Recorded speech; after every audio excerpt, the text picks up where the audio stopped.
Hey, Chandler Bolt here, and in this video I'm going to talk to you about how I generated over $1 million for my business in 2018 by speaking on stages. Now,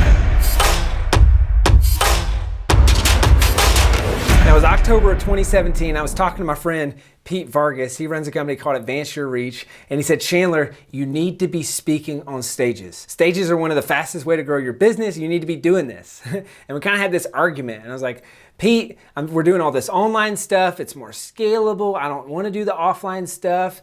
This is scalable over here. This is working. We're going to double down, all those things. He's like, Chandler, you need to try it. Now, I committed. I made a big investment with Pete, and he taught me his process, and that's what we executed in 2018. Now, in 2017, Stages did exactly $0 in revenue for my company. So my big goal in 2018 was I want to turn this into $1 million customer acquisition channel for my business. Now, the way that we did that is I ended up speaking on 24 stages, and we actually passed the $1 million mark on December 31st. So the last day of the year, we hit $1 million from stages. I'm going to walk you through the process that we followed to do that. So first, you want to start with what type of speaking opportunities align with your goals and align with growing your business. Now, for me, I didn't just want to be a paid keynote speaker. I wanted to actually use speaking to grow my business. So if it was just getting paid to speak at events like a paid keynote, I wasn't really interested in that because that doesn't align with the goals that I have. That doesn't spin the flywheel for self-publishing school. So Pete breaks down there's 4 different types of stages. Type number 1 is a free stage.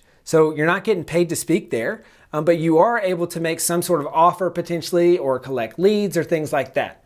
Stage number 2 is speak to sell. So you're doing some sort of pitch. So that's where you're definitely going to pitch when you speak. A lot of times there's some sort of rev share with the event organizer, but it's speak to sell. Type number 3 is kind of your standard paid keynote or your paid speaking gig. So you're getting a keynote fee. And then type number 4 is a sponsored stage. So you're sponsoring that event. Now, what we decided to do in year 1 is we said, hey, we're going to do a bunch of free stages and we're going to do a bunch of sponsored stages. And we were willing to pay for speed and pay for access. So our philosophy in year 1 was, hey, I want to fail as fast as possible and speak on as many stages as possible.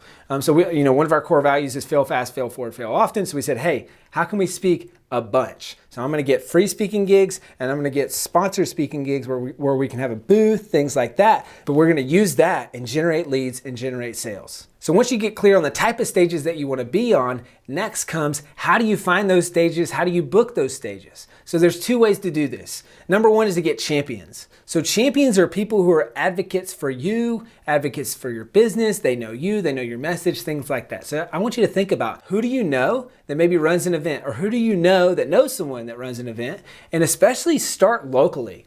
Local stages are one of the best ways to get quick wins. And early on, people are asking for a speaking reel and a speaking website and like all these things that I didn't have.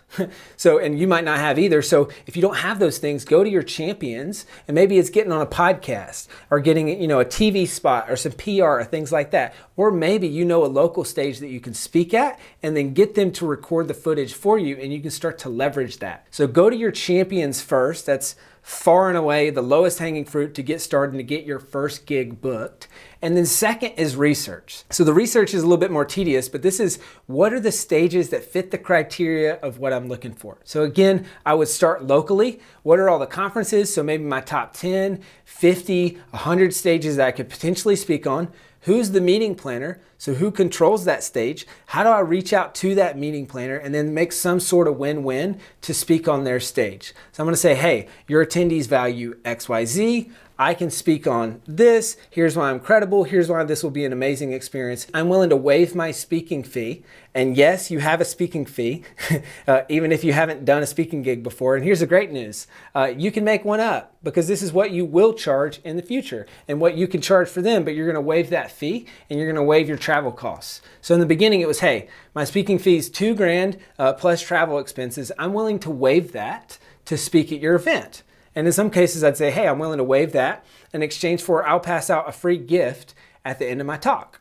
And they said, yeah, wow, that sounds amazing. Yes, please come and speak at our event. So you got champions and you got research. Now, the process for booking these is you want to reach out and then get them on the phone as fast as possible. So we've got the discovery call. That's asking them a ton of questions about their event, what their attendees want to know, what would make this a win for them, all those things. This is discovery, very similar to a sales process. So you're just asking a ton of questions, and essentially you're taking control of the process there by finding out what they need and catering what you can do to what they need. So you've got the discovery call, then you've got kind of the second call, which is where you finalize the details and hopefully get a yes. Now, if you can get a yes on the first call, by all means, get a verbal yes.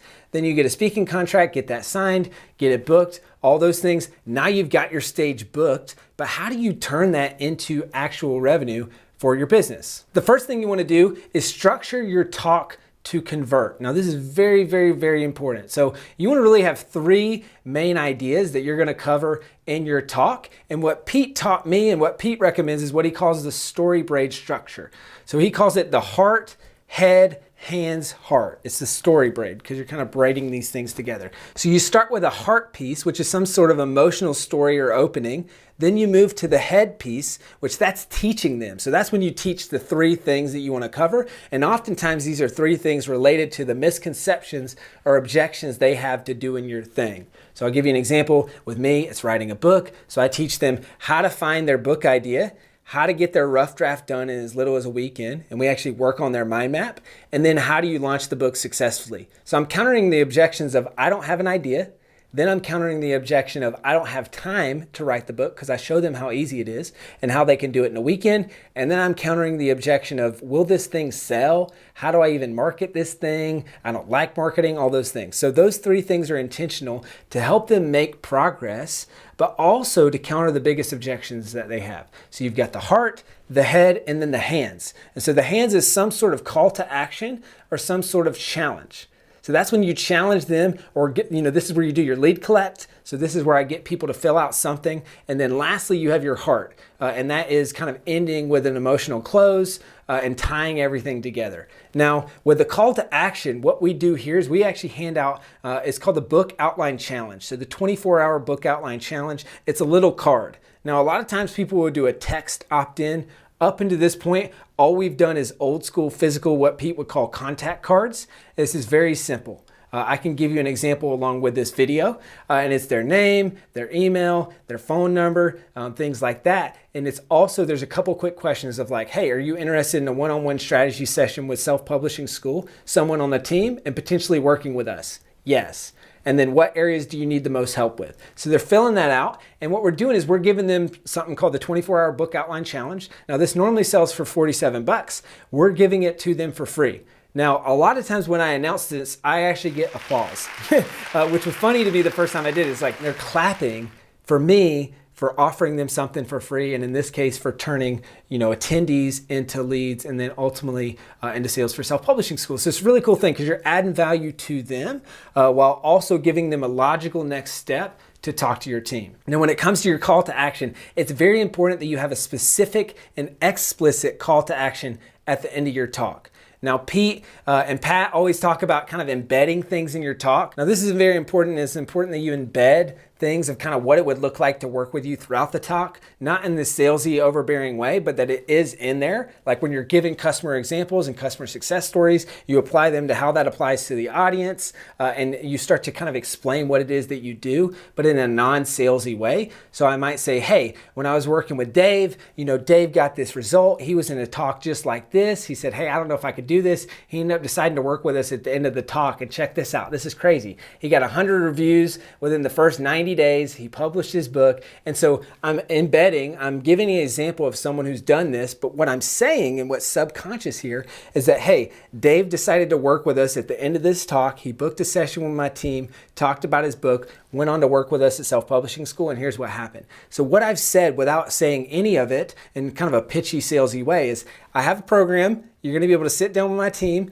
at the end of this talk. They're going to talk about your book and you're going to have an opportunity to enroll. But I've embedded all of that into the content portion, which when you're in the content portion, people's minds are very open because you're teaching. And so they'll actually take notes on the thing, oh, Chandler's got Self-Publishing School. I can meet with his team. We'll talk about goals. It sounds like you can get the book done in 90 days. And so I'm explaining what I do without explaining what I do, if that makes sense, via embedding and via customer testimonials sprinkled throughout. Now, with that said, you do all this embedding, but at the end, you need to have a very clear call to action, and again, be explicit. So what I do, I've got kind of embedded, I've got the 24-hour book outline challenge, and so I teach them through the mind mapping process, and I say, hey, we've got something that sells for 47 bucks. I'm gonna give it to you guys for free. It'll help you go from no idea to outline done in the next 24 hours. Is that something that you're interested in? Awesome. We're passing out contact cards. Hey, fill this out legibly. I make a joke about how this is super old school. There's going to be a human being that's going to type this into the computer. We're going to send you a login for free. This is a 1-hour course. So I do that in the talk. And then at the very end, there's 2 slides. It's very explicit. It's not salesy. It's not over the top. It's not any of those things. I'm like, hey, how many of you guys made a ton of progress? Awesome. How many of you need a little bit more help? Okay, well, we've got 2 options for you. First things first, if writing a book is like maybe someday, like maybe next year, maybe the year after that, great. Fill out the card. We'll send you the 24-hour book outline challenge. That's a 1-hour mini course that will help you get your outline done. Now, if writing a book is like, hey, this is a right now thing, or I need to do this in the next 6 months, 9 months, something like that, what I want you to do is on your way out, find someone in a yellow shirt. So we use yellow shirts. Find someone in a yellow shirt, and we've got times today, tomorrow, and while we're at this event for 45 minutes, we'll sit down with you about your book. We'll talk about your goals for your book. We'll talk about your challenges for your book. We'll talk about next steps and how to get this thing done. So if you're serious about this, find a time. Now, on the way out, they hand in their contact card, and we've got a board with all these different times and sticky notes. So they've got a card, they hand that card to someone on my team, they grab a sticky note off the board. This is kind of cool because there's some scarcity and urgency there because they're seeing times getting pulled off the board. And now it's like, oh man, all right, I guess I can do today at 4 o'clock. And so they grab that, they put that on their card, we put them in the system, and then they sit down, and my team is having strategy sessions all weekend on site at this event. And these are value-added strategy sessions. So this is not just like hey, here's self-publishing school. Do you want to buy? Yes, no, okay, see ya. This is truly like, hey, let's talk about your challenges. Let's talk about your goals. How is this going to grow your business? And adding a ton of value. And then if they're a fit and they qualify to work with us, we'll talk to them about what that looks like, but only if they're a fit and only if they qualify to work with us. So by doing that, we book up with sessions, and we'll do $30,000, $40,000, $50,000 on site, and then additional revenue afterwards. So that's how we do it. That's the process. One last thing that we do is I give away a copy of my book to pretty much everyone at the event. So, I'm a firm believer of books and how they're one of the best tools to grow your business, to get leads, to get customers, to educate people, all those things. I call books a silent salesman because they go out into the marketplace, they do a bunch of selling, and they bring back leads and they bring back customers. So what I'll say as part of my talk is I'll say, hey, we brought 100 books or maybe 300, or depending on how big the audience is. We've brought 100 books, so $1,500 worth of books for free for you guys. When you turn in one of these cards on your way out, we'll give you a book. And you can read that on the way home. And I'll even make a joke of, hey, a lot of times people read this book because this is embedded in my talk. A lot of times people read this book, they end up reading it on the plane ride home. They ended up booking a call with my team, and they end up signing up for self-publishing school. This is going to walk you through the 10,000-foot view of what we do, right? So I'm visualizing the future of what this could look like. I'm giving them something for free. People love it, and you wouldn't believe on the way out, and as people are dismissed, they're sometimes running back to grab a book, fill out their card to get a time, all those things, and we just have this huge mass of people crowded around this board getting books, booking time. So there's this social proof, all these things that's happening, and that's how we book up the sessions while we're at the event. Now, the next step is the post-event follow-up. So obviously we've got all these contact cards. In some cases, as much as 30, 40, 50, 60% of the room has filled out these cards. And now maybe they've checked yes, I want to meet with you, and I'm interested in working with self-publishing schools. So we'll call those folks first over the next week or two. We'll also put them in our database. We'll send them the free login for the free course. And now all of a sudden they're booking calls that way. They're getting the follow-up emails. They can book calls that way, and people on my team will follow up. Now, traditionally, we do 50 to 75% of our revenue on site and the rest afterwards. So that's the follow-up process. Now there you have it. That's how we did $1 million in revenue in 2018 from stages. You've got first getting clear on what are the types of stages that you want to speak on. How do you get stages booked? And then how do you turn those stages into revenue for your business? And how do you, collect leads, turn attendees into customers, things like that. So that's kind of the full process that we followed there. Now, the big disclaimer I'll give is I know this won't work for everyone. Like, I definitely, year one, I said, I want to fail as fast as possible. And now in year two, we've been kind of pulling back and being way more selective about the stages that we're on. So now we're going less sponsored stages. We're going more free stages, more paid keynotes. That's kind of one of our goals and where we're moving towards now. So now I've done a TEDx talk. And so that's going to help leverage into more paid keynotes. And those paid keynotes will also be similar where they'll lead to people doing business with us, things like that. So this strategy will morph, and kind of your pie chart here will morph as you get booked on more stages. But it all starts with getting your first stage booked. Now, what I would recommend is that you follow this process. Huge shout out to Pete Vargas. I learned a lot of this stuff from him, and then we've just kind of innovated and kept getting better and better and better. So I wouldn't be where I'm at with the whole stages thing without Pete Vargas. Highly recommend that you check out his stuff. It's really, really good. But this is a process that we followed, innovated, made our own, and we're having a lot of fun with it. So I'd love for you to comment below. Let me know what was your number one takeaway from this video, and what are you gonna use to get your first stage booked? Now, if you use this and you get a stage booked, I'd love for you to come back in the comments and let me know that as well. But scroll below, comment on this video right now. As always, click the subscribe button, and I'll see you in the next video.